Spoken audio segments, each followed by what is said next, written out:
자, 이번에는 사동 들어가 보겠습니다.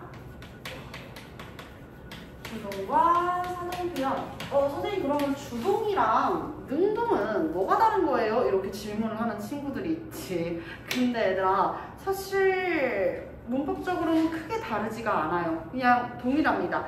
주어가 직접 동작을 하는 게 주동이야. 알겠지? 주어가 직접 동작을 하는 것. 그게 주동이고, 사동은 무엇이냐면, 사동은 주어가 다른 이에게 행동을 하게끔 시키는 것을 의미해요. 알겠죠? 주어가 남에게, 여기에서 누가 들어가야 돼? 남이 들어가야 되는 거지. 남에게 동작을 하도록 시키는 것. 그것이 이제 사동이 되겠습니다. 예시 문장 한번 만들어 볼게요. 재영이가 반찬을 먹는다 라고 하는 문장이 있어. 재영이가 반찬을 먹는다 라는 문장이 있는데, 이거를 사동으로 만들려면 재영이가 반찬을 먹게끔 시키는 새로운 뭐가 등장해야 돼? 새로운 주어, 새로운 주체가 등장을 해야 돼. 그래서 예를 들면 도연이가, 그러면 주동에서 쓰인 주어는 사동으로 오게 되면서 재영이에게 라는 이 에게는 문장에서 뭐예요? 부사어죠. 그쵸? 부사어로 반찬을은 그대로 오면 되겠죠. 반찬을 뭐예요? 목적어예요. 목적어 그대로 오면 돼요. 반찬을 먹는다, 먹였다.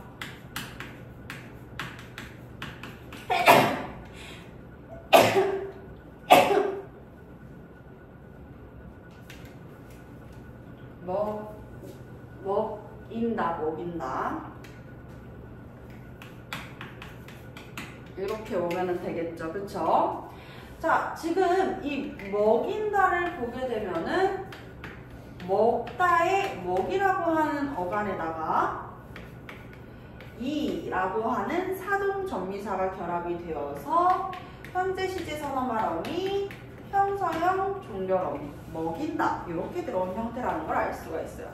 여기에서 쓰인 는이 뭐니까? 현재 시제 선어말 어미니까요. 그쵸? 이렇게 쓰인 것이죠. 이해되셨죠? 괜찮죠? 어렵지 않습니다. 또 예시 하나 들어볼까요? 도연이가 책을 읽었다.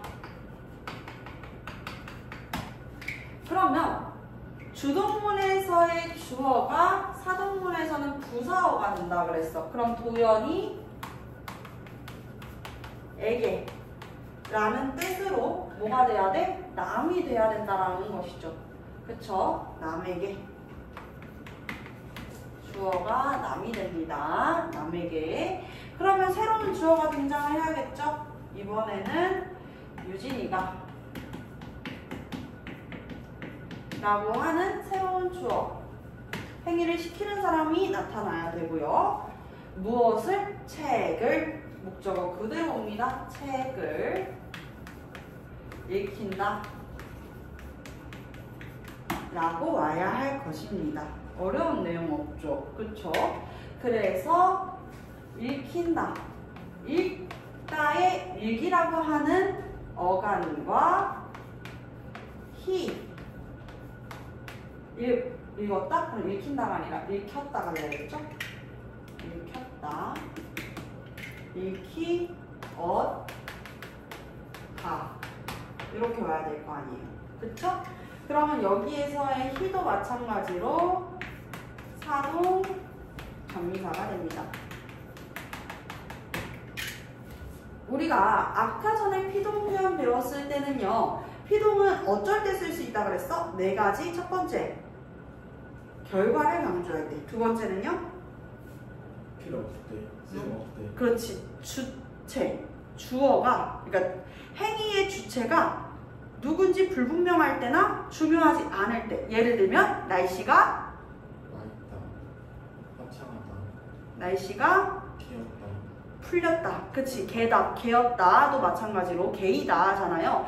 원래는 개다가 올바른 표현인데, 그러니까 기본형인데 거기에다가 개이다, 개이었다, 개였다 이렇게 되는 것이니까 날씨가 풀렸다. 누가 했는지 그 행위의 주체가 분명해요? 네. 누가 날씨를 풀어요? 날씨가 풀리죠.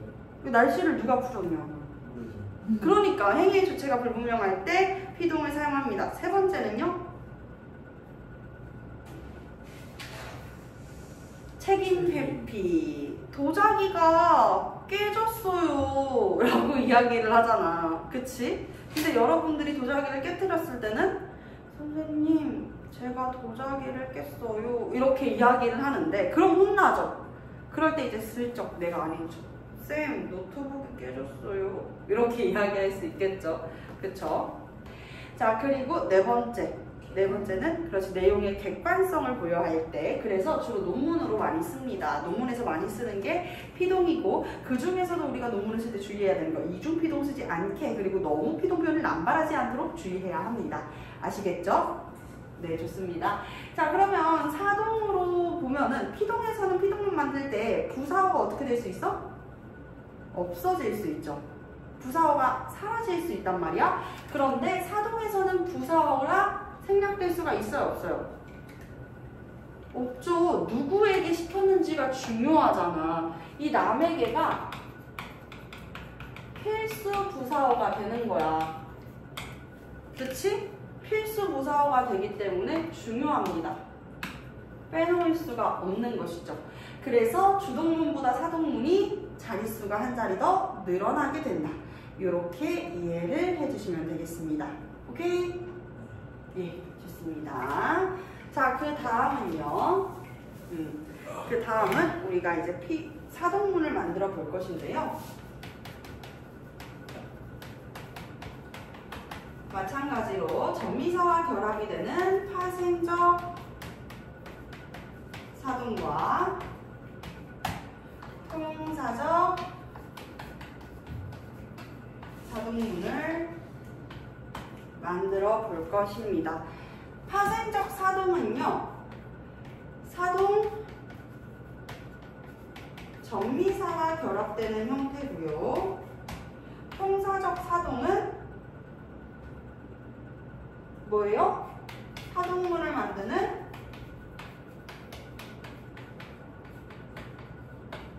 동사겠지요. 이렇게 접목될 수가 있습니다. 자, 그래서 파생적 사동하면 사동 전미사가 들어가는데 우리 꼭 기억해야 되는 피동 전미사 4개 뭐였어? 이희리기, 우구충 아니고 대바땅이었잖아. 대방땅. 피동 전미사는 이희리기, 대바땅이었어요. 그런데 사동 전미사는요, 이, 희, 리, 기, 그리고 우, 구, 추. 무엇 행위를 동작하도록 시키는 것이라고 그랬죠? 시키다 까지가 될 수가 있겠습니다. 시키다 까지가 될 수가 있다. 이해되셨죠? 자, 예를 들면은 얼음이 녹다. 녹게끔 시키는 거야. 그럼 어떻게 해? 녹이다. 이렇게 이야기를 할 수가 있겠죠. 녹이다. 그리고 굳다. 굳게끔 시키면 어떻게 할 수 있을까, 재영아?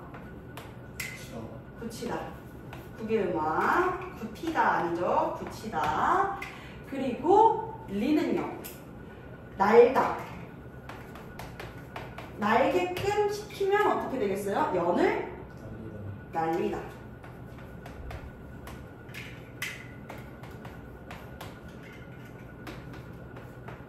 날리다. 그리고 기는 신발을 신게끔 하는 것이잖아요. 그럼 신기다.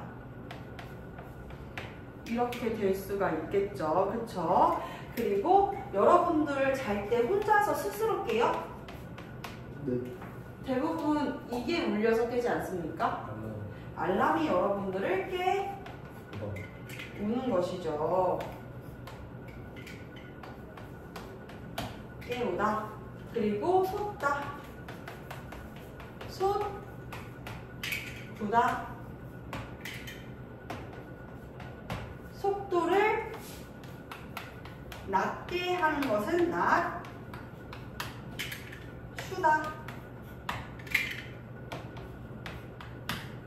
시키다는요, 이해하다. 이해는 여러분들 스스로 하는 거죠. 근데 여러분들이 할 수 있게끔 시키는 것은 이해 시키다가 되겠습니다. 아시겠죠? 이렇게 사동 전미사가 이제 들어가게 되면은요, 이것은 직접 사동과 간접 사동 모두로 이해를 할 수가 있습니다. 예를 들어서 아이가 옷을 입다 인데 아이에게 옷을 입히다 라고 했을 때 아이에게 옷을 직접적으로 이렇게 팔을 막 껴주고 머리 넣어주고 해가지고 입힌다라는 직접 사동으로 이해를 할 수도 있겠고요. 어서 옷 입어 라고 해서 간접적으로 옷을 입게끔 시킨 것이라고도 이해를 할 수가 있죠. 그쵸? 그래서 파생적 사동은 두 가지로 이해가 될 수 있다. 직접 엄마가 옷을 입혀줬다라는 의미와 야, 너 빨리 가가지고 옷 입어. 엄마가 아이에게 스스로 옷을 입게 시켰다라는 의미, 간접 사동으로 이해를 할 수 있어요. 하지만 통사적 사동은요, 무엇으로밖에 이해를 할 수 없어요? 간접 사동으로밖에 이해할 수가 없습니다. 간접 사동을 만드는 것, 아까 선생님이 무엇이랑 헷갈리지 말자 그랬어요? 피동을 만드는 동사랑 헷갈리지 말자라고 이야기를 했어. 뭐뭐게 하다. 그쵸? 뭐뭐게 하다가 되겠습니다. 아이가 옷을 입다. 입이라고 하는 어간 그대로 두고 뒤에 사동문을 만드는 동사를 결합시키면 입게 하다는 직접적으로 아이에게 옷을 꿰어서 입혀줬다라는 느낌보다는 어떤 느낌이 나요? 엄마가 아이에게 스스로 옷을 입게 했다라는 의미로만 이해를 할 수가 있어서 이것은 간접 사동이 되겠습니다. 이해되셨을까요? 어려운 내용 없었죠? 자, 그리고 이중사동처럼 보여지는 경우도 있어요. 예를 들면 띄우다. 배를 물 위에 띄우다 라고 했을 때 기본형은 뭐야? 배가 물 위에 뜨다죠. 뜨라고 하는 어간에다가 이우라고 하는 두 자리가 되는 사동 전미사랑 결합이 되면은 어떻게 되겠어요? 띄우다가 되는 것입니다. 싹을 띄우다도 마찬가지겠죠. 그쵸? 트라고 하는 싹이 트다라고 하는 어간에다가 트라고 하는 어간에다가 사동전미사 이유가 결합돼서 띄우다가 쓰일 수가 있습니다. 그리고 누명을 쓰다잖아요. 근데 다른 사람이 누명을 쓰게 했어. 그럼 씌우다라는 표현을 쓰죠. 누명을 쓰다에 쓰라고 하는 어간에다가 이유 하면은 누명을 씌우다 라고 표현할 수가 있는 거야. 다른 사람이 어떤 이에게, 죄를 짓지 않은 이에게 누명을 쓰게끔 시킨 것이죠. 한 것이죠. 그렇죠. 씌우다 가능할 수 있겠고요. 자, 그리고 재우다, 잠을 자다. 자라고 하는 어간에다가 이어가지고 이유다. 차다도 마찬가지겠죠. 채우다도 마찬가지겠죠. 태우다도 마찬가지입니다. 태우다. 차에 타라고 이야기를 하죠. 기본 형태 뭐예요? 타다. 타, 이우, 다.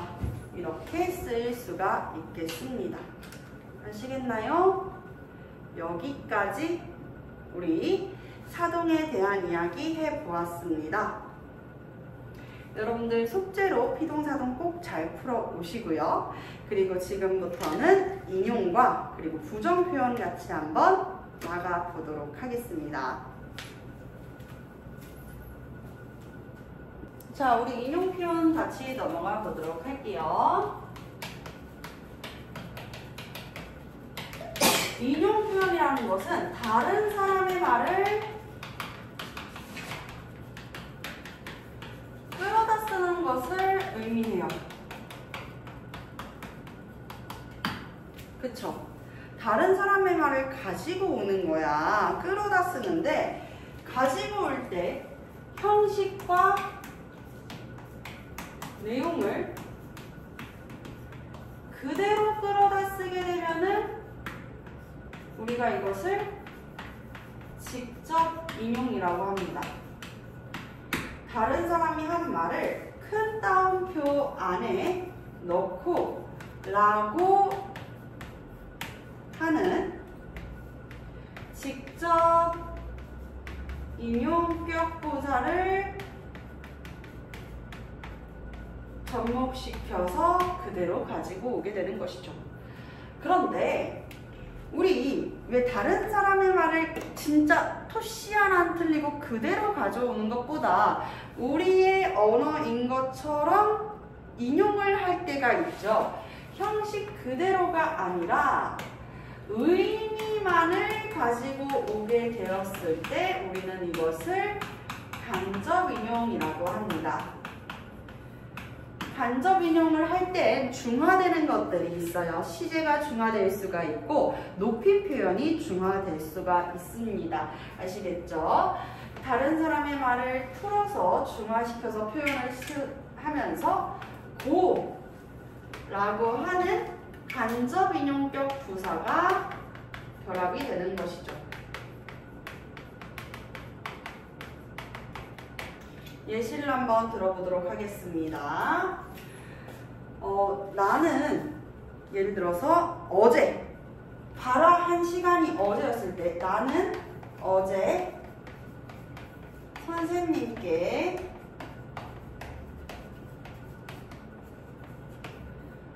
저는 내일 어디로 가야 해요? 라고 여쭈었다. 라는 문장이 있어요. 일단 여쭈다. 게 무슨 높임이야? 간접, 직접, 에? 그리고 높임. 상대 높임. 객체 높임이죠. 객체 높임이 어디에서 실현될 수 있다고 그랬어? 부사격 조사. 그죠? 그리고 여쭈다는 특수어휘. 두 가지에서 실현될 수 있다라고 말씀을 드렸습니다. 자, 그러면 이 사이에 들어가는 내용을 간접 인용, 직접 인용해서 따옴표를 해체하면서 의미만을 가지고 와서 간접 인용으로 바꿔주려면 어떻게 해야 돼? 높임이나 시제가 중화된다라고 이야기를 했죠. 그러면 스스로를 낮춤으로써 상대를 높이는 저라고 하는 대명사가 자신이 되겠죠. 그냥 내가. 어제의 내일이면 언제야? 어제의 내일이면 언제야? 어제 내일이면 오늘. 오늘. 어디로 가야? 자, 의문문을 만드는 어미 뭐예요? 의문형 어미? 의문형 어미. 그치. 무엇 야. 무엇 느냐. 가야 하느냐. 뒤에 간접 인용격 부사 고 몇 주었다. 이렇게 가면 되겠죠. 요 내용을 이렇게 풀어줄 수가 있는 거야. 무엇이 일단 저라고 하는 스스로를 지칭하는 높임의 대명사, 높임 대명사가 뭐 어떻게 된 거야? 낮추는 거죠. 자기를 낮춰서 상대를 높이는 거죠.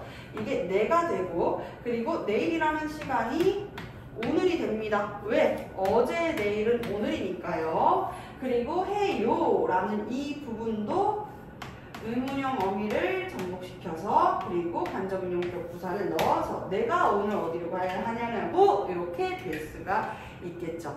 여기까지 인용 표현에 대한 내용이었습니다. 오케이? 좋습니다. 자, 이제부터는 부정 표현에 대해서 이야기를 해볼 것인데요. 부정 표현은 여러분들 세 가지가 있습니다. 첫 번째는 능력 부정. 능력 부정. 두 번째는 의지 부정. 세 번째는 상태 부정. 이렇게 부정을 나누어 줄 수가 있겠습니다. 자, 능력 부정은 여러분들 봐봐.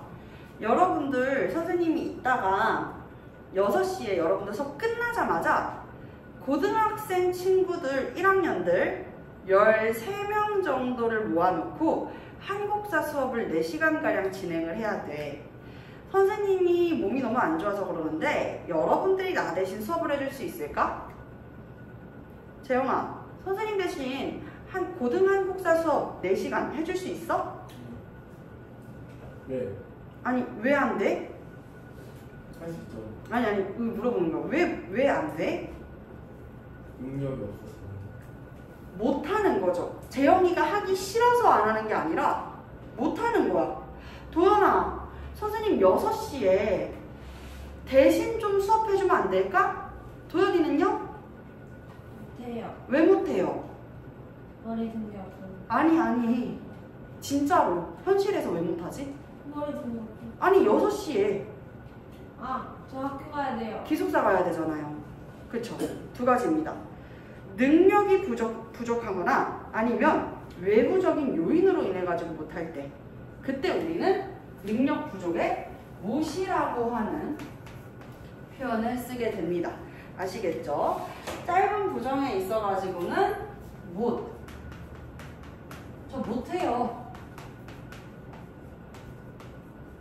근데 여러분들이 스스로 의지대로 하지 않을 때는 안 해요.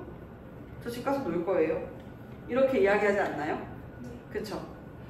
의지 부정은 아닙니다. 나 오늘 끝나고 PC방 못 가. 왜?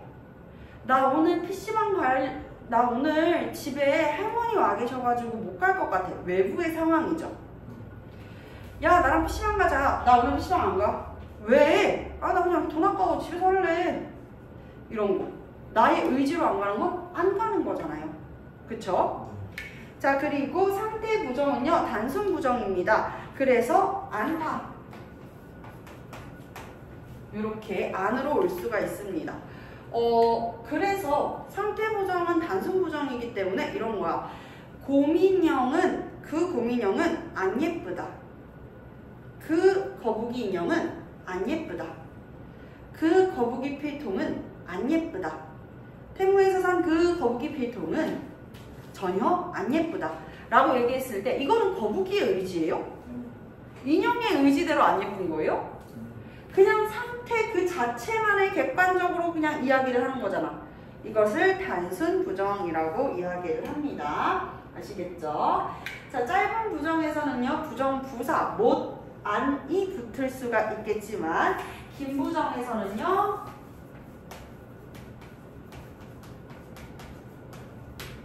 긴 부정에서는 그 의미가 조금 달라질 수가 있습니다. 평서문, 의문문, 그리고 감탄문에서 쓰는 표현과 그리고 두 가지는 뭐예요? 청유문 그리고 명령문에서 쓰일 수 있는 긴 부정은 다르지요. 자, 어떻게 달라지는지 보겠습니다. 평서문에서는 뭐뭐지 못하다.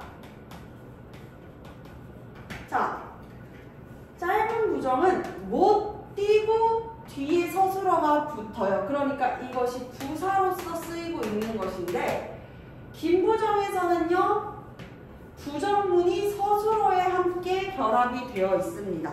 아시겠죠? 그래서 뭐뭐지 못하냐, 뭐뭐지 못하는구나,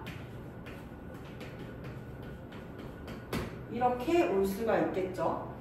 뭐뭐지 못하다는 편성문, 뭐뭐지 못하냐, 못하느냐는 의문문. 뭐뭐지 못하는구나, 와 너 정말 공부를 못하는구나, 이거는 뭐예요? 너는 진짜 공부를 하지 못하는구나. 그렇지, 능력 부정의 감탄문이 되는 것이죠. 감탄문. 자, 그리고 청유문에서는요, 뭐뭐지 말라, 뭐뭐지 말자 로 못이 아니라 행동에 제약을 주는 말라, 말자의 형태로 쓰이게 됩니다. 말자가 청유고 말라가 명령이죠. 오케이? 이해되셨죠? 자, 그리고 뭐뭐지 의지 부정 같은 경우에는요, 뭐뭐지 아니하, 안다, 뭐뭐지 아니하다, 뭐뭐지 않다 라고 이야기를 할 수가 있겠죠. 기분이 좋지 않다. 근데 이거 우리가 짧은 부정으로는 기분이 안 좋다 라고 충분히 표현할 수가 있죠. 기분이 좋지 않다, 기분이 안 좋다, 이렇게 표현할 수 있겠습니다. 무엇지 않냐, 이거는 의지 부정에 무엇이 되는 거예요? 의문문이 되는 것이죠. 기분이 좋지 않느냐, 이런 것들이 이제 의문문이 될 수 있겠습니다. 자, 그리고 감탄문은요, 뭐뭐지 않는구나,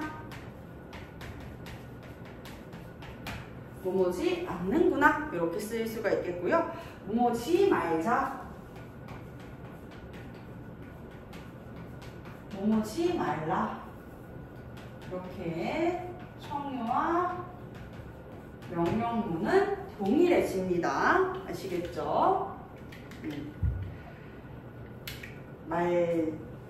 말자, 말라, 말라가 아니라 말하라고 해야 되죠? 공부하지 마라.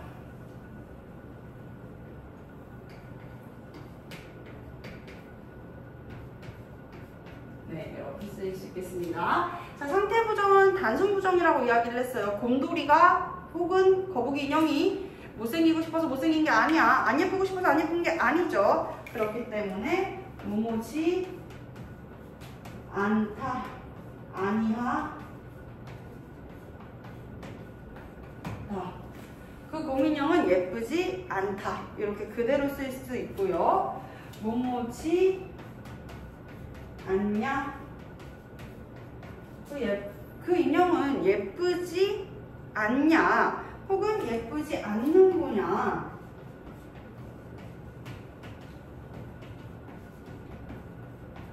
하지만 명령이나 청유에서는 단순 부정에 대해서 청유와 명령문은 없다라고 볼 수가 있겠습니다. 오늘 부정문까지 여기까지인데요. 선생님과 문제를 같이 한번 풀어볼 것이에요. 여러분들 교재 한번 펼쳐보시겠습니까?